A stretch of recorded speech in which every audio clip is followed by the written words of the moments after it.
I'm gonna share my screen. Okay, and I'm just gonna talk. So let me know if you have any questions. I will happily answer them. All right. So maybe we can just jump to the end, which is like say, actually, well, maybe I won't jump to the end. Let's start at the beginning. So I've, 4 to 7 images by that artist in an 8 to 10 minute presentation. That's a lot. It's a lot to pack in there, everything that I'm asking everyone to do. So, and when you're looking at these images, you want to be as detailed as possible when you describe them. So here's this little preview of the Egon Schiele drawing from Mary. Oh my God, I'm not going to say her. She's also, it's a Mary blank blank. I think it's Mary Frances. Mary Frances Dickey? Yeah, Mary Frances Dickey. That's her presentation. Yeah. That's okay.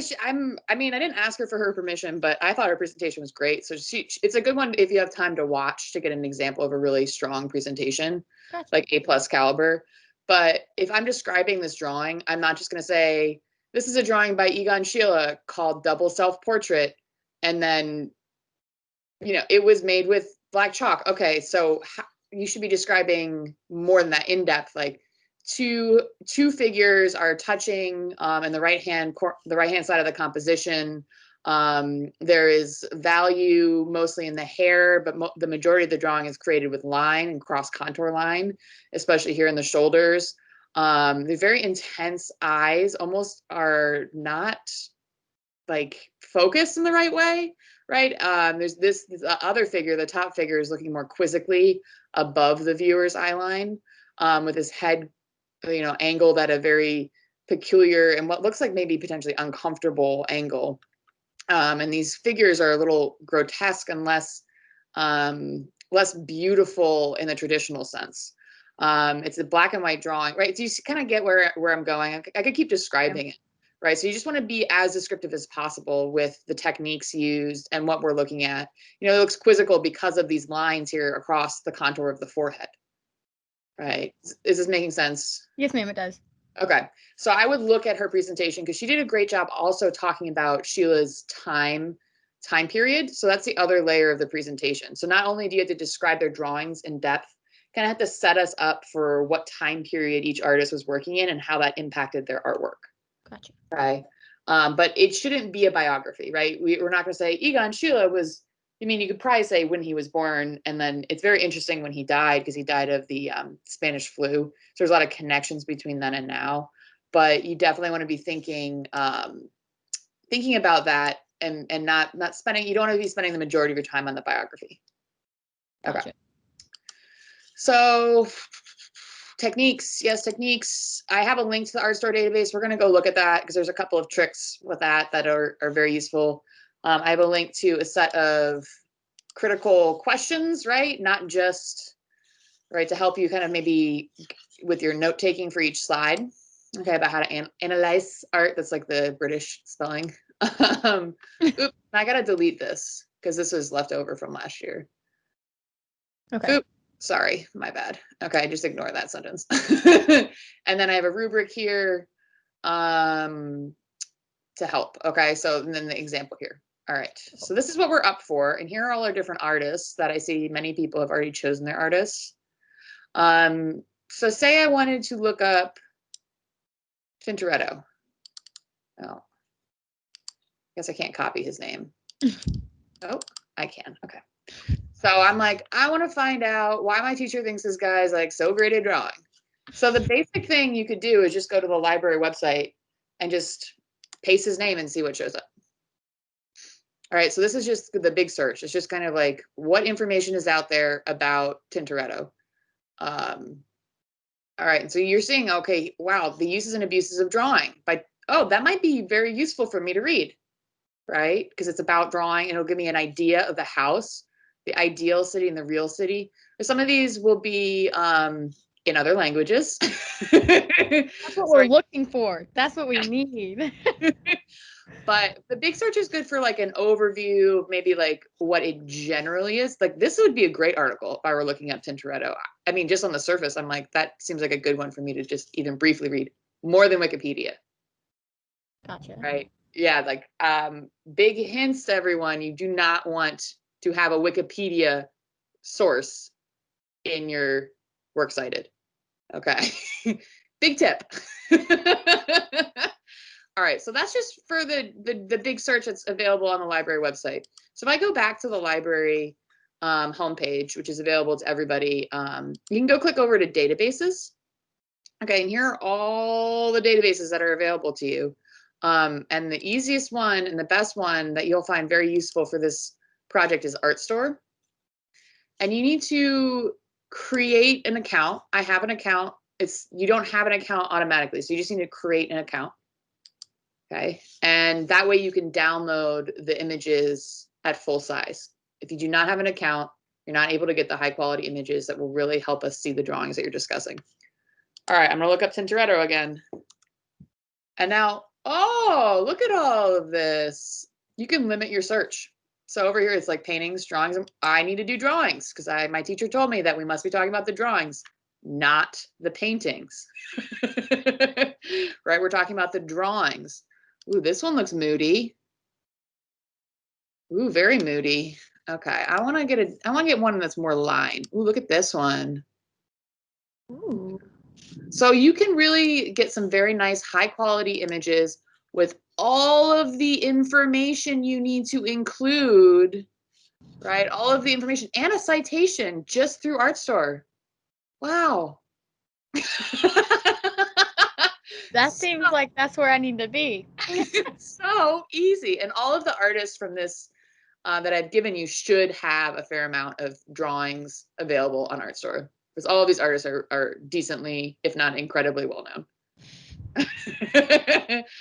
Okay, so one thing that I might need to look up a little bit more is work type drawing, but it doesn't tell me any of the size or the scale of it. So maybe I have to click and do a little deeper digging. Oh, art resource. See, this didn't lead me to this. So I might have to look this up a little bit more. All right, say I need to do that. Oh my God, how would I do that? Ooh, look how deep I can get into this. Really nice. All right, I'll show you how I can do that. So I'm going to download it. I accept. Okay. I download it. Now I have this beautiful high-res image to put in my PowerPoint, but I'm like, I need to come up with some other information about this. And I just don't know exactly where to start. Oh my God, Google image search. Have you ever done this, Mary? Have you ever done a reverse search? I don't think so. All right. So I'm at images.google.com, not just google.com. Images.google.com. And see how I just pulled it from my downloads? I'm searching it here. Gotcha. Okay, let's see. Can I see this? You might be able to find it here. But we really need like the scale of it, right? So maybe if I look also up Tintoretto.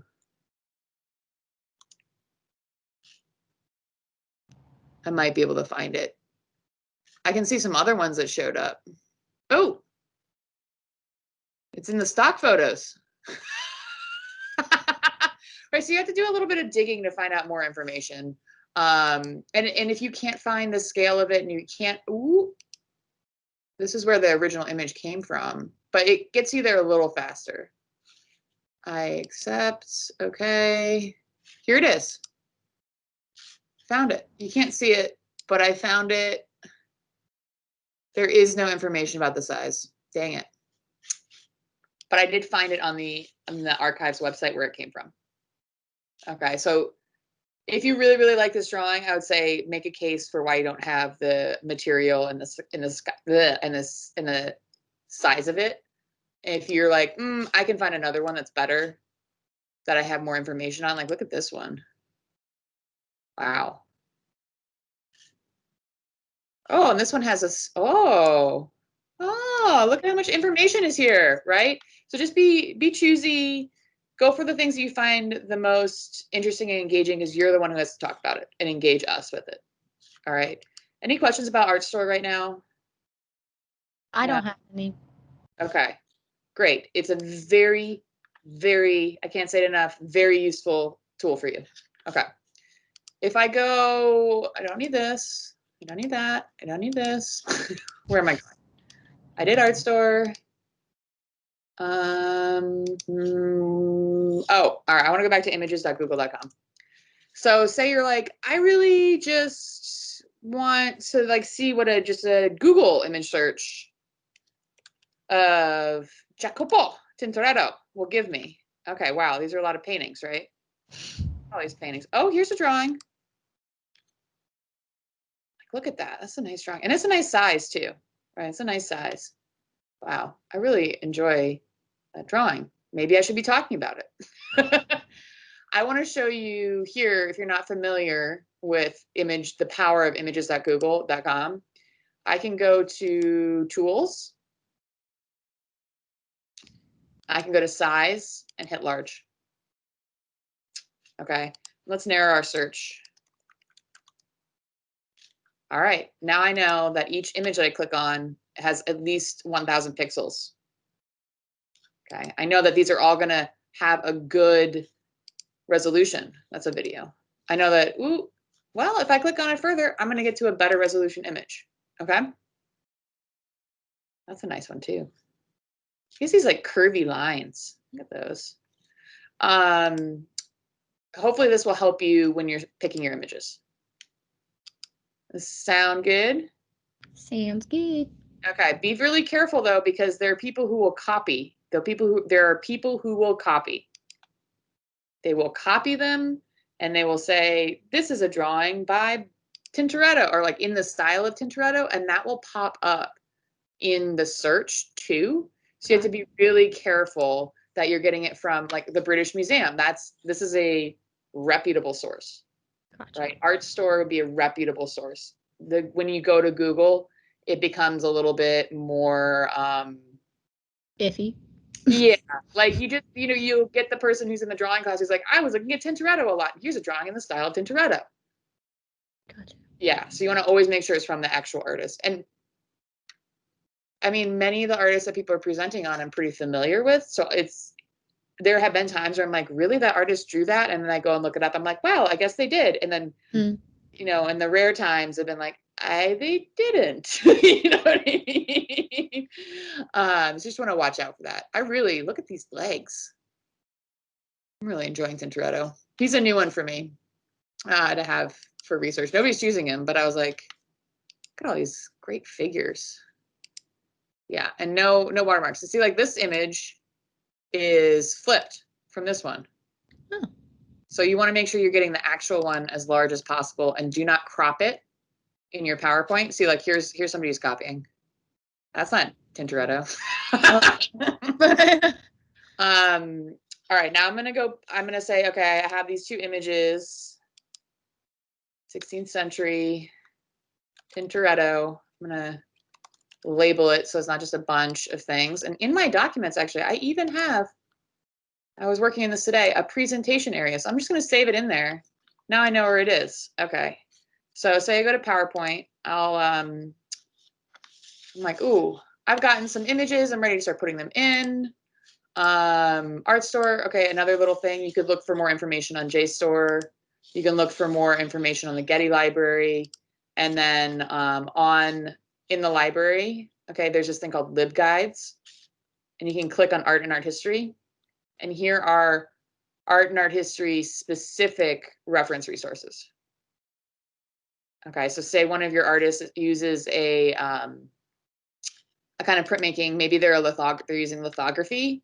If you are choosing prints by your artist, there's a lot of drawing in printmaking, but you want to be you can be sure to describe all of the processes and techniques that your artists are using. So if it's a lithograph, if it's a monograph, if it's a limited edition print, if anything printmaking related, not just drawing, you need to look up that print method. So let's look up intaglio prints. Okay, so I can find out what that means through this Oxford reference. Technologies of print. Okay, so you can get a history of these different techniques.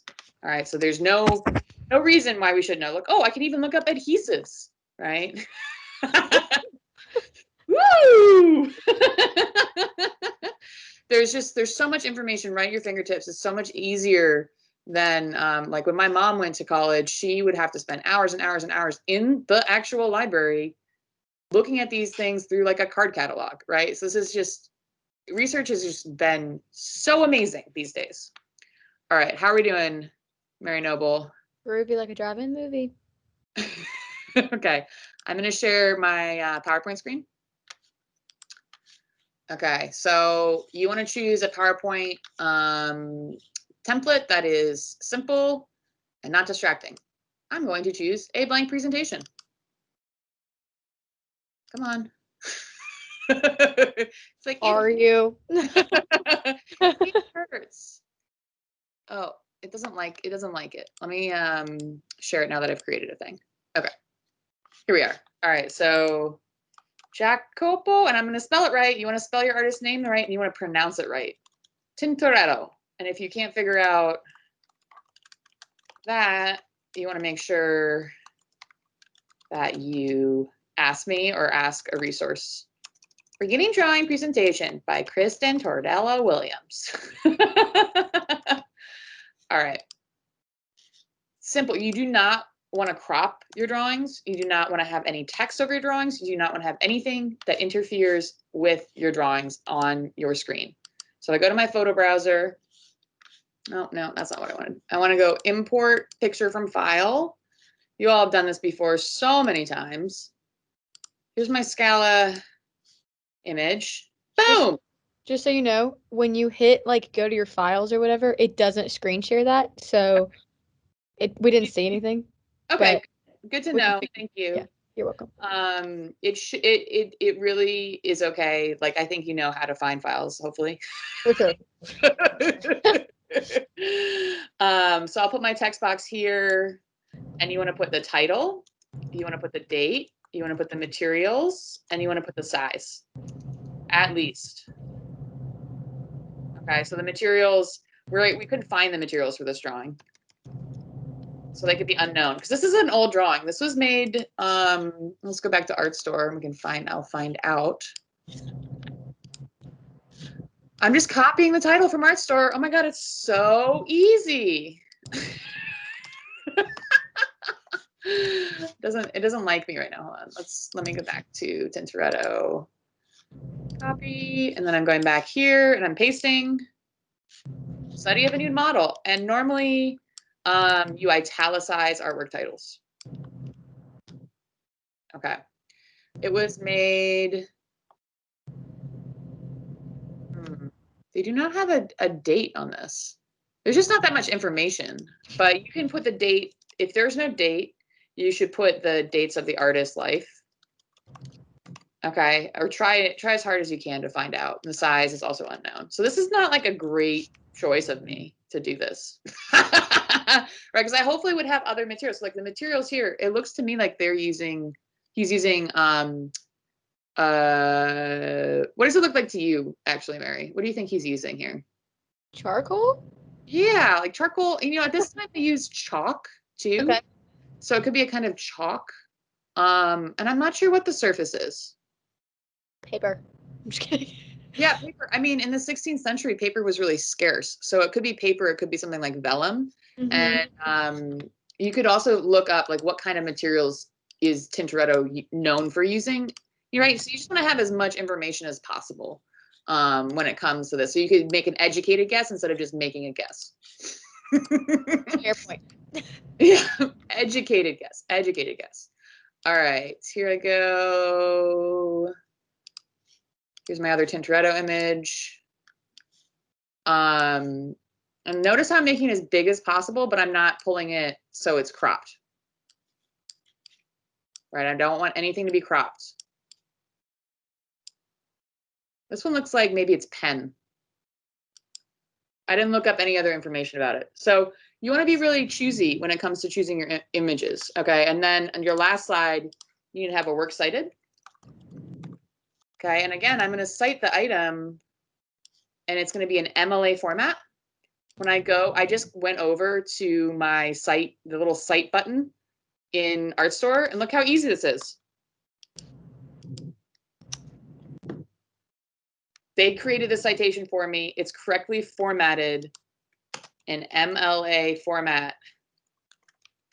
Okay, and so you have to cite not just, and the one thing they have to do is an MLA, it is, you're supposed to be able to, yeah, you're supposed to tab, you're supposed to indent the second line. Okay, and then maybe there's Doe, John, and there's my article title, right? Anything that you're finding using the library databases oftentimes will have a perfectly formatted citation for you to just copy and paste in alphabetical order according to last name. So this would be above this. Okay, and you need citation for both your images and info. Okay. All right. All right, now I'm going to show you another trick in PowerPoint. If I can remember where it is. There should be a little like record option. Let's see, insert audio, record audio. I'll put slide 1. In this drawing, you can see a reclining nude or mostly nude male figure from the base of the feet. Here is my practice. It is called Study of a Nude Model, blah, blah, blah. And you can insert it, okay? You can insert it into your presentation right there. All right, this is like very handy dandy. Yay, okay, so I would say, so you have, you're doing four images, and then like maybe like, how does the context of the artist's time influence their drawings, right? Like maybe one slide about that. So each of your slides, I have 8 minutes. You should have about a minute to a minute and a half per slide of description, detailed information. And you'll be able to know that because it'll tell you, let's see. In this drawing, you can see, right? And hopefully you could have notes. You can write out a script if that helps you. I would suggest having like maybe another Word doc with some of your research and notes, like to help you as you record this. And then I can go to File. Oh, am I in PowerPoint? Okay, File, Save At. Oh wait, nope, wrong thing. I definitely want to save it. Presentation number 1, demo. Okay, so I have it saved, and then I can go to File, Export. Save it before you export it in case anything goes wrong. I could save it as a PDF, but what I want to do is save it as a MOV. Okay, and it'll ask you about this. You can choose, and you hit export. And it's going to take a while to export. Okay, it's going to take a while. So you just want to let it sit in the background. Are you there? Your video disappeared when I went back to the Mary Noble. Mary Noble, are you there?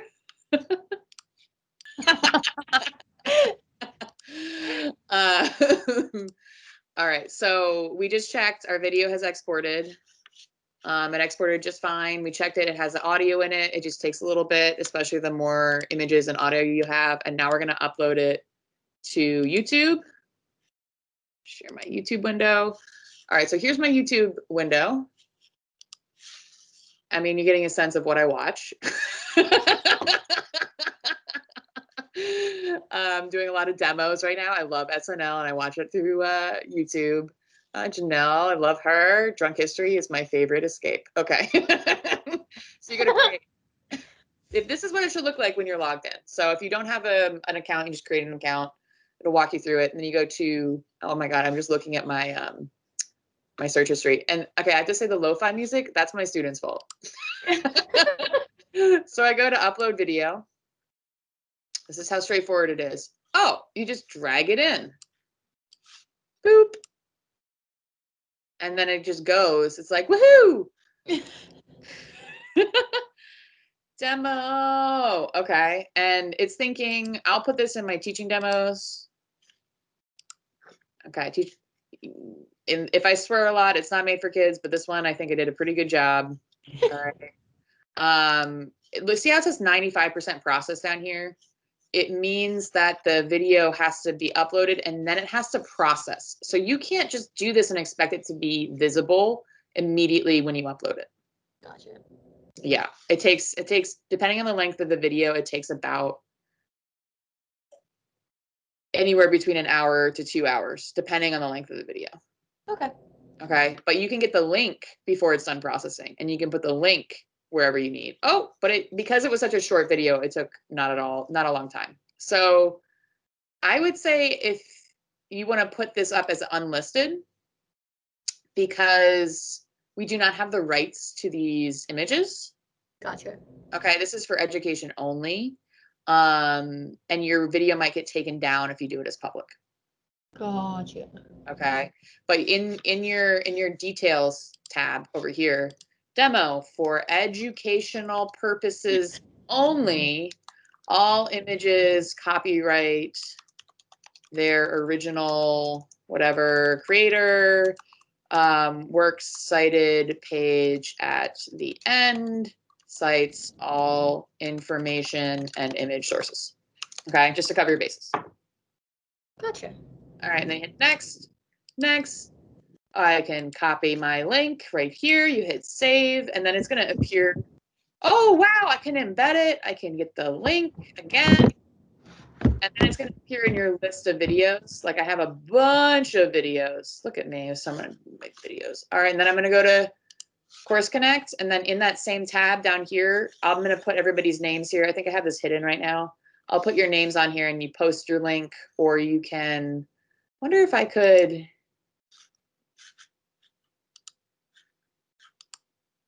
add a comment even in my comment. Right, so you should, under your name, say this was your name. There it is, a link. There it is. I can also, I'm just playing around with Padlet to see what I can do. I can make a new thing. And let's see, can I embed? No, let me go back to it. So you can see it on YouTube. Here it is, just like a YouTube video.